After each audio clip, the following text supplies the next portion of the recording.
If you want to be successful, you have to understand one thing about wanting to become successful. It's hard. It's really, really hard. Go in understanding that. Most people go in with the wrong attitude. I'm gonna just go do this. It's easy. No, it's hard. Expect challenges to come, setbacks to come, trials to come, hardship. It's hard. It's hard to be successful. Most of you won't be successful because when you're studying and you get tired, you quit.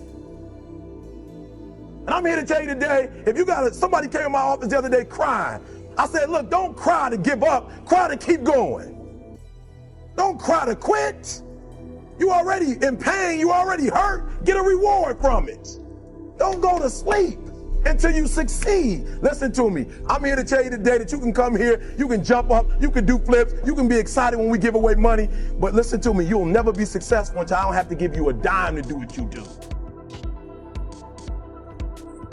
You won't be successful until you say, I don't need that money, because I got it in here. So if you want to make 6 figures, you can't just be talking about you want to make 6 figures. When you want to succeed as bad as you want to breathe, then you'll be successful. And when you get to the point where all you want to do is be successful as bad as you want to breathe, then you'll be successful. And I'm here to tell you, number one, that most of you say you want to be successful, but you don't want it bad. You just kind of want it. You don't want it badder than you want to party. You don't want it as much as you want to be cool. Most of you don't want success as much as you want to sleep. Some of you love sleep more than you love success. And I'm here to tell you today, if you're going to be successful, you've got to be willing to give up sleep. I want you to look at something right now. Think of some major goal you want, or maybe it's one you're already working on and you have experienced a lot of setbacks, a lot of defeats. You've experienced a lot of disappointment. Maybe you've already given up. And maybe you just need a little fire, a little encouragement to get back in the game again. Here's what I want you to look at. There are winners, there are losers, and there are people who have not discovered how to win. And all they need is some coaching. All they need is some help and assistance, just a little support. All they need is some insight or a different strategy, a plan of action to make some adjustments that will open up the key to a whole new future for them, that will give them access to the unlimited power that they have within themselves. That's all that they need. So what I want you to do is think about something you want for you, that's real for you, that's important for you, that will give your life some special meaning and power. And I don't even want you to say, I can do that. I don't want you to assume that.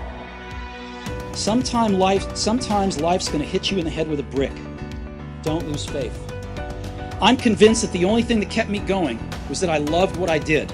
You've got to find what you love. And that is as true for work as it is for your lovers. Your work is going to fill a large part of your life. And the only way to be truly satisfied is to do what you believe is great work. And the only way to do great work is to love what you do. If you haven't found it yet, keep looking and don't settle. Following your dreams is a lonely, solitary, scary, dangerous pursuit. You can't wait for somebody to think you can do it. And it's like because they don't think you can do nothing they can't do. Exactly, bingo. Right? You know what I mean? It's like it's a lonely, scary, dangerous pursuit, and you got to be willing to risk everything to become that seed of what you believe is in there. You got to be fearless. You got to be relentless. Everybody has dreams, and as much as you want to be able to listen a little bit, because somebody's going to give you a gem, but nobody knows but you. You can't get advice on what you should do with your life, right? Nobody knows what you are. Like even sometimes you don't really even know what you are. You got to take your shot. And it's like, as much as you want people to agree and you want the people around you to be supporting your dreams and all, it's not going to be like that all the time. You got to do it alone. And people will help you, and when you get the ball rolling, people will jump on. But if you don't believe, nobody else is going to believe. People come along because your belief is so insane, that your belief is so strong, that makes people be like, yo, this crazy. People say you have to have a lot of passion for what you're doing, and it's totally true. And the reason is because it's so hard that if you don't, any rational person would give up.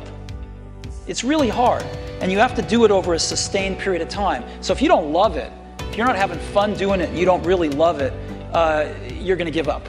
And that's what happens to most people, actually. If you really look at the ones that ended up being successful, unquote, in the eyes of society, and the ones that didn't, oftentimes it's the ones that are successful loved what they did so they could persevere when it got really tough. And the ones that didn't love it quit because they're sane. Right? Who would want to put up with this stuff if you don't love it? So it's a lot of hard work, and it's a lot of worrying constantly. And if you don't love it, you're going to fail. So you got to love it. You got to have passion.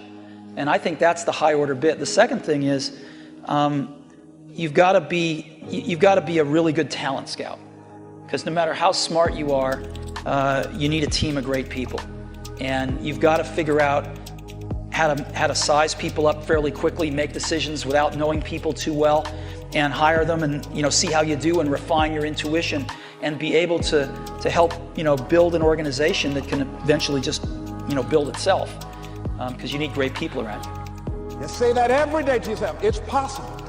Because what does that do? See, it begins to change your belief system. See, the way in which we operate, ladies and gentlemen, it's a manifestation of what we believe, what's possible for us.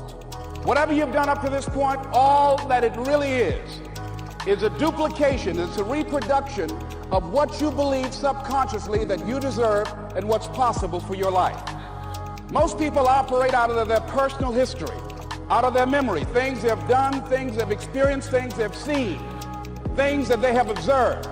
What I'm suggesting that you operate out of a larger vision of yourself. I want you to see yourself doing what you want to do, experiencing what you want to experience, having what you want to have, doing what it is that gives your life some meaning and value. Operate out of your imagination, not your memory. Because whatever you look at where you want to go, I'm wanting to warn you, you will have some conversation back here after you go through the data that you've experienced in life saying you can't do it. And so what you want to begin to do is ignore that inner conversation. Well, most people, ladies and gentlemen, when something happens to them, what they do is they begin to believe that that's the way it is. That's the way it's always been. And they can't see the possibility of it being any different. Grow or die was the basic central premise that we were working with. That if you don't grow, you will perish. There's one relationship that you have to maintain, and that's the one with you, right? And it's like if you're not loving you, if you're not taking care of you, everything and everybody is second to you taking care of you. First and foremost, when you are steady and calm in yourself, it makes it easier to manage the insanity that other people are going to bring to you. The core of how things are created in the universe is through collision.